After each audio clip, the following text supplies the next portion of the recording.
पहलगाम आतंकी हमले के बाद भारत सरकार की ओर से पाकिस्तान के खिलाफ कई कड़े कदम उठाए गए हैं, जिसमें से एक है वीजा पर आए पाकिस्तानी नागरिकों का भारत छोड़ने का आदेश। ऐसे में अटारी बॉर्डर से कई ऐसी तस्वीरें सामने आई है जिसे देखकर आपको भी हैरानी हो।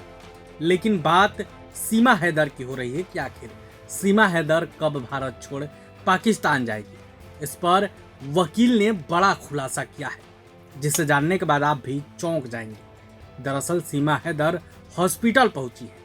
सीमा हैदर क्यों हॉस्पिटल पहुंची है, इस पर हम आपको विस्तार से सब कुछ बताएंगे। लेकिन उससे पहले आप अटारी बॉर्डर की वो तस्वीरें देखिए, लोगों का दर्द सुनिए। उसके बाद आप वकील को सुनिए कि वकील एपी सिंह ने सीमा हैदर पर क्या कुछ कहा। क्या सीमा हैदर पाकिस्तान जाएगी, सीमा हैदर क्यों हॉस्पिटल गई, इन तमाम मुद्दों पर वकील एपी सिंह ने सब कुछ विस्तार से बताया। इंडियन पासपोर्ट है तो हमारा एंट्री नहीं है, क्या बात हुई? मेरे बच्चों के पासपोर्ट पाकिस्तानी है, मैं इंडियन, मेरा इंडियन पासपोर्ट है। ये लोग मना कर रहे हैं, जाने नहीं दे रहे। मैं अपने बच्चों को नहीं जाने दूंगी मेरे बगैर। मुझे मेरे बच्चों के साथ जाना। मेरे वहाँ पर भी मेरे बच्चे हैं।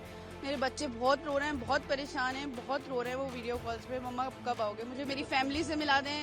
हुकूमत से मेरी गुजारिश है कि मुझे मेरी फैमिली से मिला दें। सभी को जो है जाने दें बेफिक्र होके। मेरी दोनों सरकारों से गुजारिश है, ना वो रोकें और ना ये रोकें। जो हस्बैंड वाइफ हो या वो हो, उनको अलाउ कर दें, बाकी किसी को अलाउ ना करें।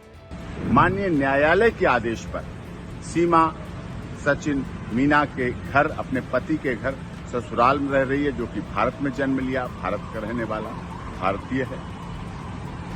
देश के महामहिम राष्ट्रपति जी के यहाँ उसकी याचिका लंबित है। सारे ओरिजिनल डॉक्यूमेंट जो पाकिस्तान से लाई थी सब सीमा के एटीएस के पास है, जांच कर रही है।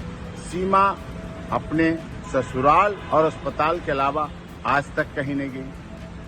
पिछले दिनों जब से ये पहलगाम घटना हुई, उससे भी एक दिन पहले उसके तीसरी नंबर की बेटी को वायरल फीवर की वजह से डेंगू हुआ। डेंगू में प्लेटलेट्स बहुत डाउन हुए। अभी भी वो बेटी के लिए दोनों पति पत्नी परिवार के साथ हॉस्पिटल में है, इलाज चल रहा है लगातार।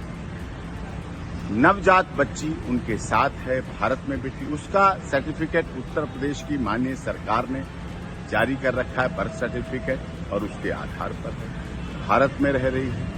उससे इसने पहलगाम की घटना, जो दुखद घटना है, उससे इसका जोड़ना बिल्कुल गलत है। जो लोग आलोचनावश ऐसा जोड़ रहे हैं, उसकी स्थिति को देखें। भारत की अब बहू है, मीना समाज की सम्मान है और रघुपुरा में रह रही है। देश की सरकार का, माननीय उत्तर प्रदेश की योगी आदित्यनाथ जी की सरकार का, केंद्र सरकार का सदैव उसने पालन किया है। एटीएस की तमाम जांच में सदैव भाग लिया है।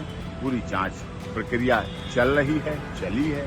उसमें कहीं कोई उसको गलत और उस तरह से कुछ भी अब तक कोई कुछ नहीं मिले हैं। इसलिए उसके साथ उस घटना से न जोड़कर उसके साथ सिंपैथेटिक जीने दो, हमदर्दी, मानवतावादी, मानवाधिकारों की रक्षा करने की बात होनी चाहिए। खबर.com, विश्वास वही, रफ्तार नहीं।